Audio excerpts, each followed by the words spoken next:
PCOD, infertility, joint pain, even cancer तक की परेशानी इसकी वजह से होती है। जिन लोगों को ऑफिस में डेली 6 से ज्यादा घंटे तक बैठे रहना पड़ता है, उनका मेटाबॉलिज्म 50% तक स्लो हो जाता है।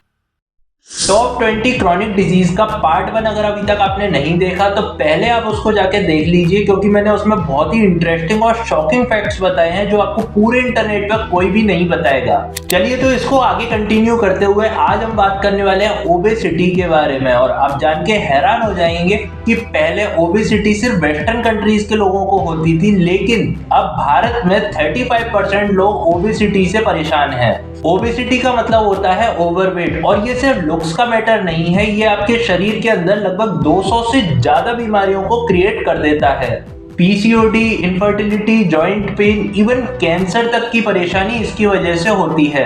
दोस्तों आप जान के हैरान हो जाएंगे कि अगर आपके शरीर में 10 केजी ओवरवेट होता है तो इससे आपके घुटनों पे 40 किलो एक्स्ट्रा लोड लगता है। दोस्तों अगर आप बहुत ज्यादा स्ट्रेस लेते हैं, टेंशन लेते हैं, तो इससे आपका स्ट्रेस हार्मोन मतलब कॉर्टिसोल लेवल बढ़ जाता है, और जिसकी वजह से आपके अंदर जो फैट है वो बढ़ने लग जाता है, क्योंकि जो इंसुलिन है वो प्रॉपर वर्क नहीं करता। जिन लोगों को ऑफिस में डेली 6 से ज्यादा घंटे तक बैठे रहना पड़ता है, उनका मेटाबॉलिज्म 50% तक स्लो हो जाता है। अब सोचिए 50% मेटाबॉलिज्म स्लो हो जाएगा तो आपके अंदर एनर्जी भी नहीं रहेगी और आपके अंदर फैट स्टोर होता रहेगा। अब ये सोच के घबराइए मत कि हमें हमारी जॉब से टाइम नहीं मिलता और साथ में हेल्थ को भी कैसे मेंटेन करें। तो डियर, अगर आप डेली खाना खाने के बाद 15 मिनट फास्ट वॉक करते हैं तो इससे आपकी हेल्थ कंट्रोल में रह सकती है।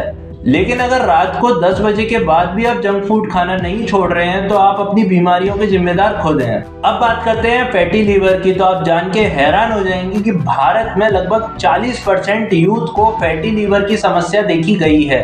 और जिन लोगों को लगता है कि फैटी लीवर की समस्या सिर्फ अल्कोहल कंजम्पशन की वजह से होती है, तो ऐसा बिल्कुल भी नहीं है। 80% केसेस में जो मेन रीजन होता है वो होता है ओबेसिटी और जंक फूड। तो इसका मतलब अगर आप फ्रुक्टोज और रिफाइंड कार्ब डेली ले रहे हैं तो इसमें भी फैट उसी तरह से स्टोर होगा जैसे अल्कोहल कंजम्पशन के बाद होता है। तो अगर आप लोग समझदार हैं तो आज से कोल्ड ड्रिंक और बेकरी प्रोडक्ट लेना बिल्कुल बंद कर दीजिए।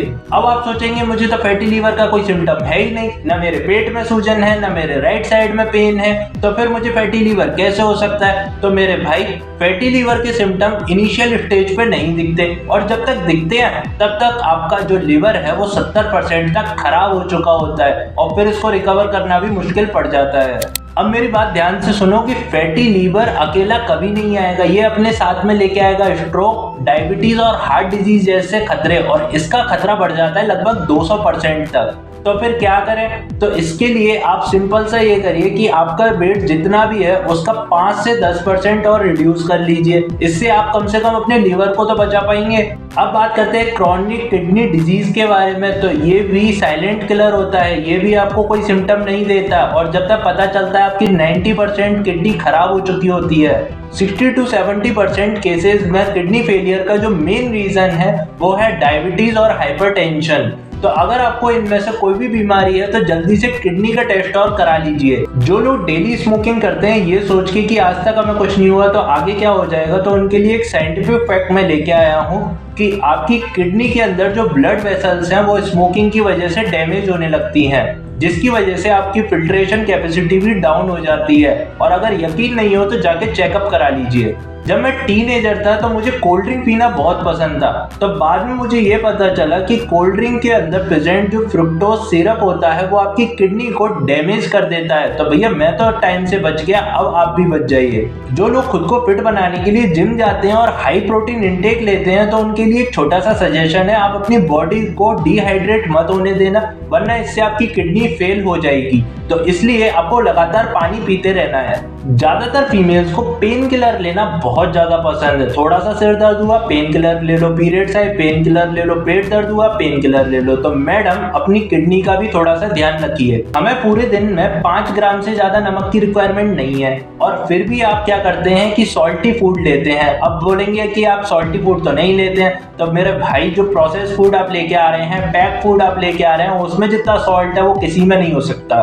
तो जो लोग नूडल्स, चिप्स ऐसी चीजें खाते हैं ना, उनको तुरंत हटा दो, वरना आखिरी ऑप्शन सिर्फ डायलिसिस और ट्रांसप्लांटेशन ही रह जाता है।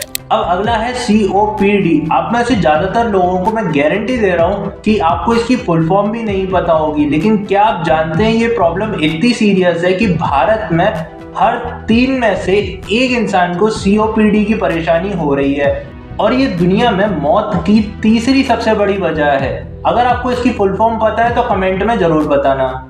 अब ये परेशानी हुई क्यों? तो दोस्तों 90% केसेस में इसका जो मेन रीजन होता है वो होता है स्मोकिंग। अब आप सोचेंगे कि हम तो स्मोकिंग करते नहीं है, तो ये एक्टिव भी हो सकती है और ये पैसिव भी हो सकती है। आप नहीं ले रहे लेकिन आपका पड़ोसी ले रहा है। अब जो लोग सोचते हैं कि LPG की फ्लेम पे डायरेक्ट रोटी पकाने से उसके फ्यूम्स उसमें घुस जाते हैं, हार्मफुल होती है, तो भैया वो तो हार्मफुल होती ही है। इसके अलावा जो आप लकड़ी का यूज करते हैं या गोबर का यूज करते हैं चूल्हा जलाने के लिए, तो उससे जो फ्यूम्स निकलती हैं, गैसेस निकलती हैं, वो आपके फेफड़ों में जाती है और यहाँ से भी COPD की समस्या बढ़ जाती है। अब जो मैं बात बताने वाला हूँ उसको ध्यान से सुनना।